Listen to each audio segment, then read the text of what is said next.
Welcome to this video on earth resistance testing. We will cover the core principles, diagnostic methods, and best practices for field execution. Low resistance grounding is vital for electrical safety. It protects personnel from electric shock, secures equipment from voltage surges, provides a safe path for lightning, and dissipates hazardous static electricity. Understanding earth resistance requires looking at its anatomy, the electrode itself, the interface or contact resistance, and the surrounding soil, which often provides the most variable component of total resistance. Soil dynamics directly impact your readings. Moisture and salt content facilitate conduction, while freezing temperatures can cause resistivity to spike drastically. When adjusting your electrode, length and depth are highly effective for reducing resistance. Increasing diameter is less efficient and typically reserved for penetrating hard terrain. Always aim for acceptable resistance targets based on your specific application.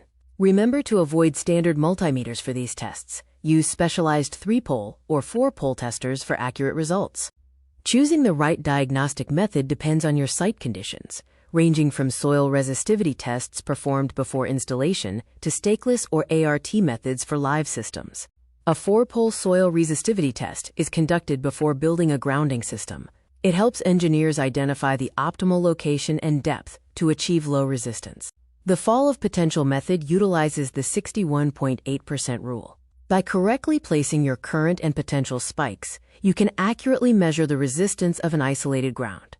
The attached rod technique, or ART, is a safe way to measure earth resistance without disconnecting the electrode from a live electrical system, using an active current clamp to isolate the test current. The stakeless or clamp-on method is a fast way to calculate loop resistance without needing temporary stakes, provided there are multiple parallel grounds available for a return path. The 2-point or dead earth method is considered a last resort. It is often unreliable due to the uncertainty surrounding the continuity of underground water pipe systems. Testing large substations presents unique challenges, such as massive physical resistance areas and high levels of electrical noise, which can render standard testing methods ineffective.